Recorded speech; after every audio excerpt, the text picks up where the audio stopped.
Hello everyone, today I am going to start the second and last part of chapter 3 computer security system, and today I am going to tell about you the remaining measures of computer security systems. First, building with restricted access.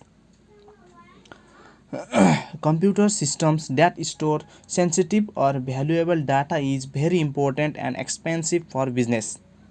If such computer systems are stolen, then it may cost more because they are also involved the cost of replacing the lost data, cost of installing new machines and training people to use them. Such computers must be kept in buildings with restricted access.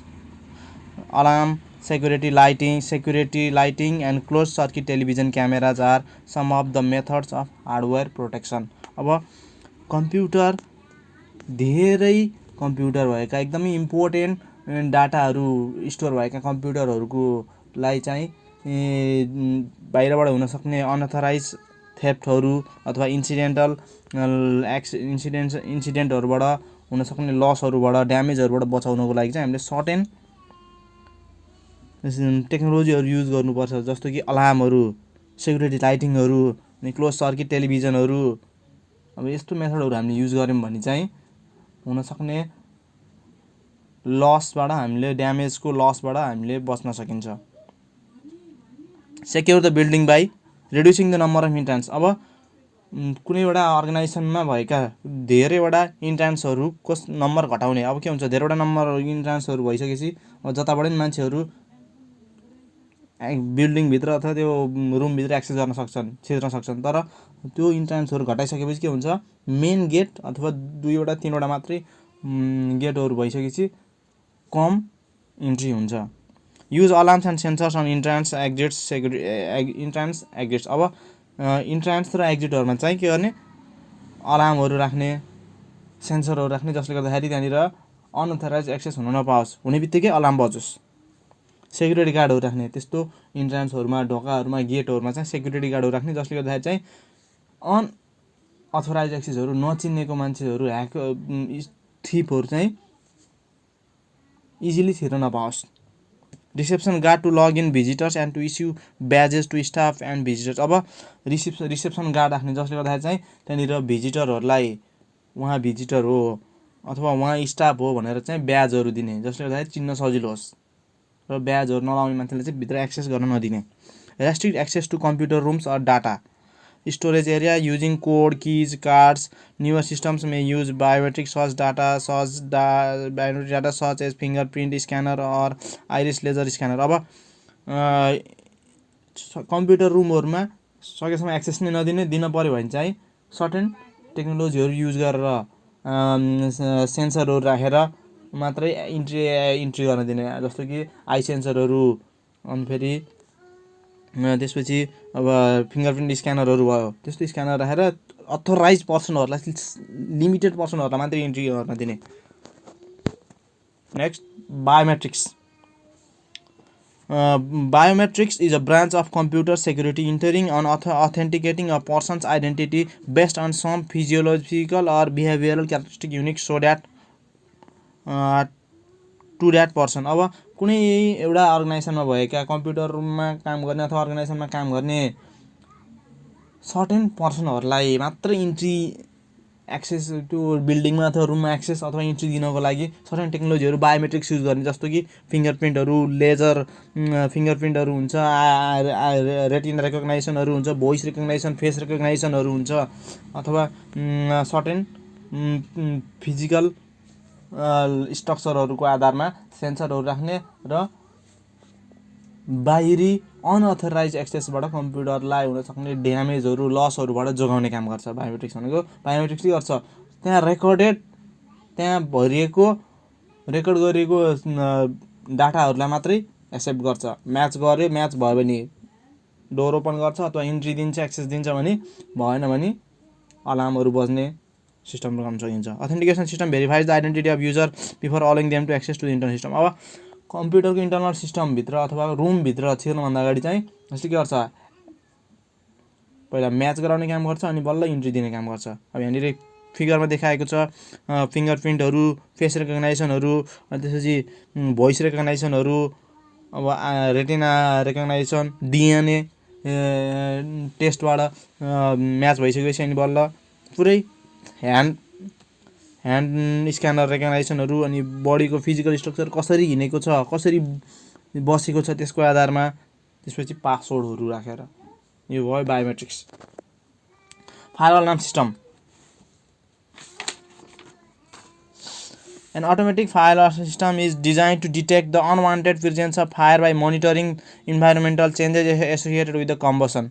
अब fire alarm सिस्टमले के गर्छ, कुनै एउटा बिल्डिङमा अफिसमा रहेका अफिसमा कम्प्युटरहरूमा चलाउँदै अथवा इलेक्ट्रोनिक प्रब्लमले गर्दाखेरि सर्टेन के हुन्छ, आगोको झिल्का अथवा आगो बल्यो अथवा धुवाँहरू निस्क्यो भने त्यस्तो केसमा चाहिँ फायर अलार्म सिस्टमले के गर्छ, त्यो सेन्सर, त्यसमा सेन्सर राखिएको हुन्छ, सेन्सरले के गर्छ, त्यो सेन्स गर्छ त्यहाँनिर झिल्का निस्क्यो अथवा धुवाँ निस्क्यो भनेर अलिकति निस्कने बित्तिकै के गर्छ, त्यसले सेन्स गरेर त्यसबाट अलार्म बजाउने काम गर्छ। अलार्म बज्छ, आगो लाग्यो अथवा धुवाँ निस्क्यो भनेर अलार्म बज्ने काम गर्छ, जसले गर्दाखेरि के हुन्छ, हुनसक्ने लाखौँ अर्बौँको लसबाट जोगाउने काम गर्छ fire alarm system. So it is use to reduce अथवा detect the unwanted presence of fire or smoke in the working place or workshop.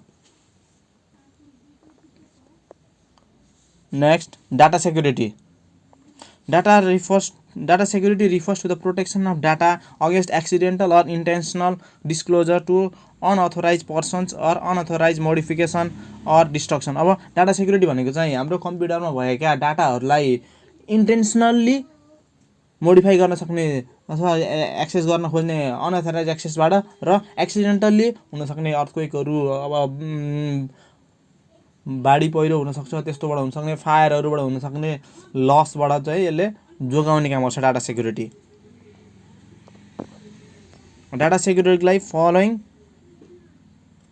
मेजरहरू use गर्ने। Data backup.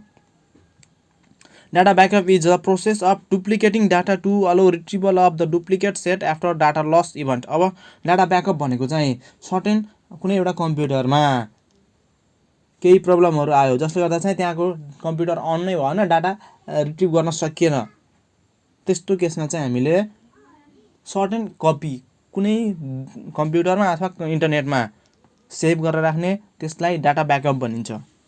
डुप्लिकेटिङ, त्यही सेम कपीलाई अर्को ठाउँमा राख्ने हो ब्याकअप भनेकै, जसले गर्दाखेरि के हुन्छ, डाटा त्यो एउटा डिभाइस ड्यामेज भए पनि फेरि हामीले रिट्रिभ गर्न सकिन्छ, त्यो डाटाहरू एक्सेस गर्न सकिन्छ।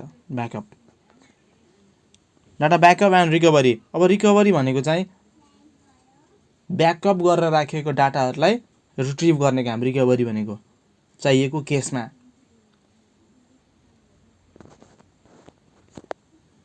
Data encryption. Next major of data security, data encryption.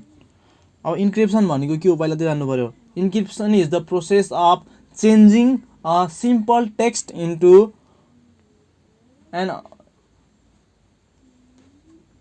In another form which simple person can not understand it.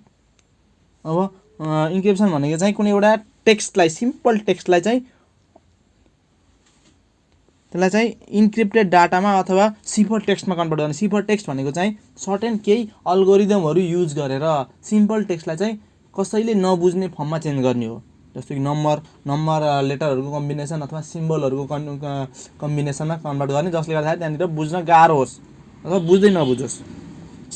इन्क्रिप्सनको काम भनेको नबुझोस् भन्नको लागि हो।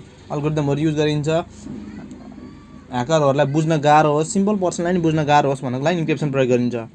अब इन्क्रिप्सनले के हुन्छ, हामीले सर्टेन पठाएको म्यासेज के हुन्छ, हामीले हाई भनेर पठायौँ भने त्यो म्यासेज पहिला इन्क्रिप्सन हुन्छ, इन्क्रिप्ट सर्टेन अल्गोरिदमहरू युज गरेर इन्क्रिप्सन हुन्छ। त्यहाँनिर नम्बरहरू, लेटरहरूको कम्बिनेसन अथवा स्पेसल सिम्बलहरूको कम्बिनेसनबाट त्यसलाई नबुझ्ने गरी पठाइन्छ। सिफर टेक्स्ट भन्छ त्यसलाई, नबुझ्ने फर्मलाई।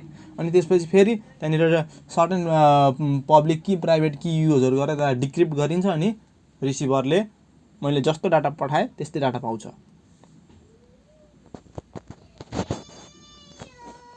यहाँनिर इक्जाम्पल दिएको छ, एलिसले हेलो भनेर पठाएको छ, प्लेन टेक्स्ट भयो उसले पठाएको टेक्स्ट। अनि त्यसपछि त्यसलाई इन्क्रिप्ट गरिएको छ, अब पब्लिक की युज गरेर इन्क्रिप्ट गरियो। त्यसपछि त्यसलाई चाहिँ त्यहाँनिर हेर सिफर टेक्स्ट 8A67G01 यस्तो यो भनेको सिफर टेक्स्ट जुन चाहिँ हामीले बुझिँदैन के हो यो। अनि त्यसपछि फेरि त्यहाँनिर प्राइभेट की युज गरेर त्यसलाई डिक्रिप्ट गरिएको छ। अनि फेरि लास्टमा हेलो नै अथवा सिम्पल टेक्स्ट नै बबले पाएको छ। एलिसले पठाएको हेलो बिचमा इन्क्रिप्ट भएर सिफर टेक्स्टमा कन्भर्ट भयो। अनि फेरि सिफर टेक्स्ट फेरि डिक्रिप्ट गरेर हेलोमै कन्भर्ट भयो। यसरी इन्क्रिप्ट गर्न सकिन्छ डाटाहरूलाई, जसले गर्दाखेरि डाटा सेक्योर हुन्छ, डाटा मोडिफाई गर्न पाउँदैन। बुझ्दै नबुझेपछि अनि के चेन्ज गर्ने ह्याकरहरूले अथवा सिम्पल पर्सनले। नेक्स्ट भनेको चाहिँ फुल डिस्क इन्क्रिप्सन भनेको चाहिँ हाम्रो कम्प्युटरमा रहेका हार्ड डिस्कमा रहेका डाटाहरू नै पुरै हार्ड डिस्क नै इन्क्रिप्ट गरिदिने, जसले गर्दाखेरि के हुन्छ अनअथोराइज एक्सेसहरूले त्यो ह्याकरहरूले चाहिँ त्यो डाटाहरू बुझ्न नसकोस्, पढ्न नसकोस्। अब बुझ्दै नबुझेपछि उसले डिलिट गर्ने, मोडिफाई गर्ने, अब कुन इम्पोर्टेन्ट छ भन्ने कुरै थाहा हुँदैन। फुल डिस्क इन्क्रिप्सन एफडिई यो इक्जाममा आउन सक्छ। फुल disk encryption एफडिई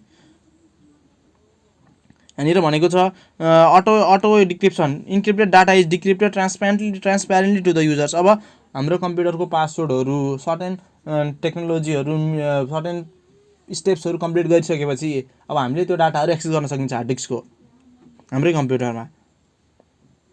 background encryption you can use the computer even if encryption process runs in the background. अब के हुन्छ ब्याकग्राउन्डमा इन्क्रिप्सन रन भइरहेछ त्यही पनि हामीले कम्प्युटर एक्सेस गर्न पाइन्छ, हार्ड डिस्क एक्सेस गर्न पाइरहन्छ।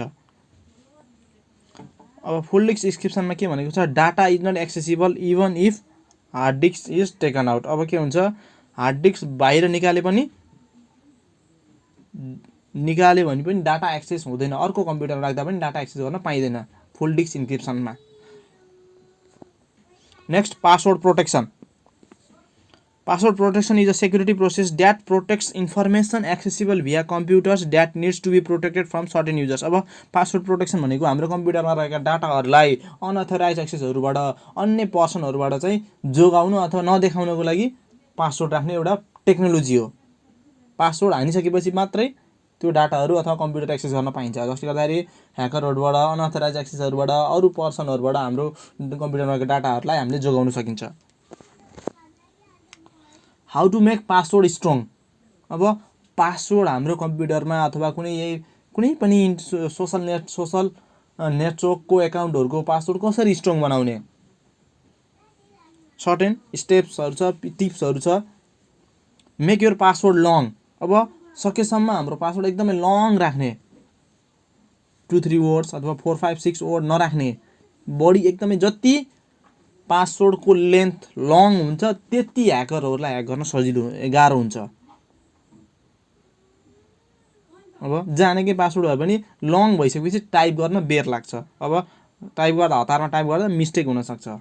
So passwords must be long as you can. तिमीले जति सक्छौ त्यति लामो पासवर्ड राख। Make your password a nonsense phrase. अब ननसेन्स भनेको चाहिँ कुनै पनि अर्थ नराख्ने एउटा वर्डहरूबाट बनाऊ। जस्तो कि इक्जाम्पलको लागि I love football so much भनेर मैले यहाँनिर एउटा यो पासवर्ड राख्नुको सट्टा चाहिँ मैले त्यसलाई चाहिँ ननसेन्स फ्रेज कुनै अर्थ नलाग्ने। अब यो त I love football so much ह्याकरहरूले सजिलै ह्याक गर्न सक्छन्। अब त्यसको ठाउँमा मैले आइएलएफ याम राखेँ भने ह्याकरहरूलाई ह्याक गर्न गाह्रो हुन्छ। अब यो ननसेन्स फ्रेज हो, सोच्न अलिकति गाह्रै हुन्छ यसलाई। के लेटर राख्यो ह्याकरहरूलाई गाह्रो हुन्छ यस्तो पासवर्डहरू ह्याक गर्न। Use upper case letters, lower case letters, symbols and numbers in passwords. अब पासवर्ड राख्दाखेरि बनाउँदाखेरि चाहिँ पासवर्डमा अप्पर केस लेटरहरू भनेको क्यापिटल लेटरहरू पनि राख्ने, लोवर केस लेटर स्मल लेटरहरू पनि राख्ने, त्यसपछि सिम्बलहरू पनि राख्ने। सिम्बलहरू क्वेसन मार्कहरू, अन्डर स्कोरहरू, एट द रेटहरू अथवा ड्यासहरू, स्ल्यासहरू, फुल स्टप सिम्बलहरू राख्ने, सँगसँगै नम्बरहरू पनि राख्ने। यस्तो कम्बिनेसनको पासवर्ड भनेको सबैभन्दा स्ट्रङ पासवर्ड हो। सबै यो upper case letter, lower case letter, त्यसपछि सिम्बल्स र नम्बरहरूको कम्बिनेसनबाट बनेको पासवर्ड सबैभन्दा स्ट्रङ हुन्छ। Don't reuse old passwords. अब पुरानो पासवर्डहरू रियुज नगर्ने। अब के हुन्छ, पुरानो पासवर्डहरू सबै ओल्डको सबै सोसल एकाउन्टहरूको पासवर्डहरू चाहिँ के हुन्छ, एउटा वेबसाइटमा स्टोर भएर हुन्छ पासवर्डहरू। अब त्यस्तो पासवर्डहरू स्टोर भएर बसेको पासवर्डहरू फेरि रियुज गर्दा के हुन्छ, ह्याकरहरूले ह्याक गर्न सजिलो हुन्छ ओल्ड पासवर्डहरू। त्यही भएर पासवर्ड चेन्ज गर्दाखेरि सधैँ नयाँ पासवर्डहरू क्रिएट गर्ने, पुरानो पासवर्ड रियुज नगर्ने। Change your password regularly. अब पासवर्डहरू चाहिँ रेगुलरली चेन्ज गरिरहने, बेला बेलामा 1-2 हप्ता अथवा 1-2 महिनामा सर्टेनली के भन्छ, 2 महिनामा पासवर्ड चेन्ज गर्ने भन्छ। सकेसम्म फ्रिक्वेन्टली चेन्ज गरिरहने, जसले गर्दाखेरि के हुन्छ, लङ समयसम्म पासवर्ड चेन्ज गरेन भने ह्याकिङ हुने चान्स एकदमै हाई हुन्छ, रिस्क एकदमै हुन्छ। Next virus protection and prevention policy. अब हाम्रो कम्प्युटरमा के हुन्छ, भाइरसहरूले पनि हाम्रो डाटाहरूलाई ड्यामेज गराउने, करप्ट गराउने काम गर्छ। हो त्यस्तो भाइरसहरूबाट जोगाउन पनि हामीले भाइरस प्रोटेक्सन र प्रिभेन्सन पोलिसी अपनाउनु पर्ने हुन्छ। अब त्यसको लागि चाहिँ के गर्नुपर्छ, हामीले सर्टेन एन्टिभाइरसहरू राख्नु पर्यो। अब भाइरस केबाट हाम्रो कम्प्युटरमा ट्रान्सफर हुन्छ, कहाँबाट भाइरसहरू आउन सक्छ, त्यस्तो प्रिभेन्सनहरू, प्रोटेक्सन पोलिसीहरू अपनाउनु पर्यो। अब पोलिसीहरू के छ त, 5 ways टु प्रिभेन्ट ऱ्यान्समवेयर। अब ऱ्यान्समवेयर अथवा भाइरस भन्नु एउटै हो। हाम्रो कम्प्युटरमा आउन सक्ने भाइरसहरूबाट बस्नको लागि के गर्नुपर्छ त, install and keep antivirus software updated. अब हाम्रो कम्प्युटरमा एन्टिभाइरस सफ्टवेयर इन्स्टल गर्ने अफिसियल, त्यो फ्रीवेयर खाले होइन, अफिसियल पेमेन्ट तिरेर एन्टिभाइरस किन्ने र बेला बेलामा अपडेट गरिरहने। के हुन्छ, अब एकचोटि इन्स्टल गर्यो, वर्षौँसम्म अपडेट गरेन भने त्यो एन्टिभाइरसले नयाँ भाइरसहरूलाई स्क्यान गरेर डिटेक्ट गर्न सक्दैन, जसले गर्दाखेरि एन्टिभाइरस छ मात्रै भन्नलाई हुन्छ, तर काम गर्दैन, त्यसले पत्ता लगाउनै सक्दैन नयाँ भाइरसहरू। सो नयाँ अल्गोरिदमहरूको लागि एन्टिभाइरस अपडेट गरिरहने इन्टरनेट युज गरेर। Be wary of devices plugged into the computer. अब हाम्रो कम्प्युटरमा कस्तो डिभाइसहरू कनेक्ट गरिएको छ, अवेर हुने, जोसुकैको डिभाइसहरू कनेक्ट नगराउने, चाहे कम्प्युटर होस् अथवा पेन ड्राइभ होस्, मोबाइल फोन होस्, जेसुकै होस्, जोसुकैको डिभाइसहरू हाम्रो कम्प्युटरमा कनेक्ट नगराउने, भाइरस ट्रान्सफर हुनसक्छ त्यो डिभाइसमा भएको। Avoid suspicious emails and links. अब कुनै अननोन पर्सनले हामीलाई इमेल गरेको छ, तपाईँलाई यो लट्री पर्यो अथवा तपाईँलाई यो डिभाइस जित्नु भएको छ लट्रीबाट, यस्तो अननोन पर्सनहरूबाट इमेलहरू आउन सक्छ अथवा लिङ्कहरू पठाउन सक्छ। यसमा क्लिक गर्नुहोस्, आफ्नो आइडी र पासवर्ड हाल्नुहोस्, पुरस्कार जित्नुहोस् भनेर। हो त्यस्तो सस्पिसियस लिङ्क्स, शङ्कास्पद इमेल र लिङ्कहरू ओपन नगर्ने, आइहाल्यो भने त्यसलाई डिलिट गरिदिइहाल्ने। अब कहिले झुकेर क्लिक हुनसक्छ र ह्याक हुनसक्छ, हाम्रो कम्प्युटरको डाटाहरू लस हुनसक्छ। त्यही भएर त्यस्तो सस्पिसियस इमेल र लिङ्कहरू ओपन नगर्ने, आएको छ भने डिलिट गरिदिइहाल्ने। Provide clear information security policies. अब हुन्छ क्लियर सेक्युरिटी पोलिसीहरू युज गर्ने, जस्तो कि communicate the policies to employ regularly to help them understand the importance of cyber security awareness. अब कुनै एउटा अर्गनाइजेसनमा भएका इम्प्लोयहरूलाई चाहिँ त्यो साइबर सेक्युरिटी पोलिसीहरू चाहिँ क्लियरली भनिदिने, यस्तो गर्नुपर्छ, यस्तो भयो भने ह्याक हुने सम्भावना हुन्छ, यस्तो भयो भने डाटा लस हुन्छ भनेर क्लियरली भनिदिने। Download files from only authorize sites. अब फाइल्सहरू, सफ्टवेयरहरू चाहिँ अथोराइज साइट्स, वेबसाइट्सहरूबाट मात्रै डाउनलोड गर्ने। अब जस्तो पाए त्यस्तै साइटहरू डाउनलोड गर्दाखेरि के हुन्छ, भाइरससँगै अट्याच भएर आउँछ, जेन्युन हुँदैन। त्यही भएर कम्प्युटरको डाटाहरू लस हुने, कम्प्युटरको डाटा ट्र्याक हुने सम्भावना एकदम बढी हुन्छ, ह्याकरहरूले ट्र्याक गर्न सक्छ डाटाहरू हाम्रो कम्प्युटरलाई। सो त्यस्तो ट्र्याक अथवा डाटा लसबाट जोगाउनको लागि अफिसियल साइट्सहरू, अथोराइज साइट्सहरूबाट मात्रै डाटा फाइलहरू डाउनलोड गर्ने। नेक्स्ट डिफ्र्यागमेन्टेसन। अब over time and with regular use, files and folders on computers hard drive break down or become fragmented. This can cause the system to run slowly and to experience processing problems. अब तिमीहरूले पनि experience गरेको छ होला होइन, तिमीहरूले नयाँ device किनेको 3-4 महिना अथवा 5-6 महिना अथवा 1-1.5 वर्षपछि त्यो डिभाइसले सुरुमा जस्तो काम गर्थ्यो पछि टाइम बित्दै जाँदा त्यसको स्पिड घट्दै जान्छ, एक्सेस स्पिड अथवा प्रोसेसिङ स्पिड घट्दै जान्छ। किन? त्यो सबै हुनुको कारण भनेकै फ्र्यागमेन्टेसन हो। फ्र्यागमेन्टेसन भनेको के त? अब हामीले नयाँ डिभाइस किन्दाखेरि के हुन्छ, त्यहाँनिर फाइलहरू सबै डिफ्र्यागमेन्टेड भएको हुन्छ। हार्ड डिस्क एउटा सिङ्गल पिसको रूपमा हुन्छ। अब जति पछि हामीले जति कम्प्युटरहरू चलाउँदै गयौँ, मोबाइल डिभाइसहरू चलाउँदै जान्छौँ, नयाँ फाइलहरू राख्छौँ, फोटोहरू खिच्छौँ, नयाँ फोल्डरहरू बनाउँछौँ, हार्ड डिस्कलाई पार्टिसन गर्छौँ, फ्र्यागमेन्ट गर्छौँ, के हुन्छ, फ्र्यागमेन्ट भइसकेपछि के हुन्छ, हार्ड डिस्कले ऱ्यामले हार्ड डिस्कमा भएका फाइलहरूले एक्सेस गर्नको लागि एकदम टाइम लाग्छ। त्यो फाइल कहाँ छ पत्ता लगाउनै गाह्रो हुन्छ, जसले गर्दाखेरि हाम्रो कम्प्युटरको process speed, access speed slow हुन्छ। अब कहिलेकाहीँ त कुनै एप्लिकेसनहरू चल्दैन, सुरुमा चल्थ्यो इन्स्टल गर्दाखेरि, अनि पछि 1-1.5 वर्ष अथवा 4-5 महिना 6-7 महिनापछि त्यो एप्लिकेसन चल्दै नचल्ने हुनसक्छ। त्यो भनेकै फ्र्यागमेन्टेसनको कारण हो। यस्तो फ्र्यागमेन्टेसनबाट हुनसक्ने डाटा लसहरू स्लो स्पिडबाट जोगाउनको लागि हामीले बेला बेलामा डिफ्र्यागमेन्टेसन गर्नुपर्ने हुन्छ। अब कम्प्युटरमा त डिफ्र्यागमेन्टर भनेर सर्च गऱ्यो भने पनि हामीले डिफ्र्यागमेन्टेसन गर्न सकिन्छ भने अब मोबाइलहरूको लागि बेला बेलामा के हुन्छ, फाइलहरू सस्पिसियस फाइलहरूलाई डिलिट गरिदिने, एन्टिभाइरसहरू राख्ने गर्न सकिन्छ।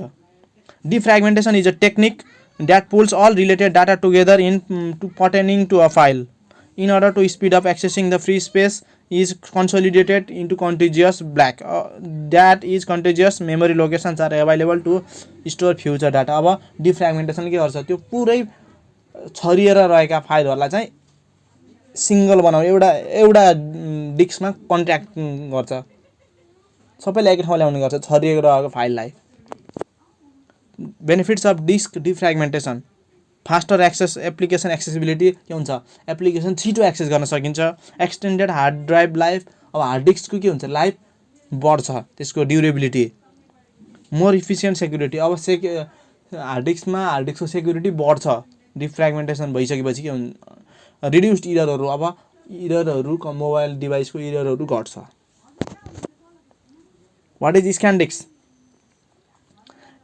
As we said before, the scan disk is used when our file system has for some reason to be corrupted। अब के हुन्छ, स्क्यान डिस्क पनि उस्तै हो, यसले पनि के गर्छ, हार्ड डिस्कमा भएका कोरुप्टेड सिस्टम फाइलहरूलाई हटाउने काम गर्छ यसले।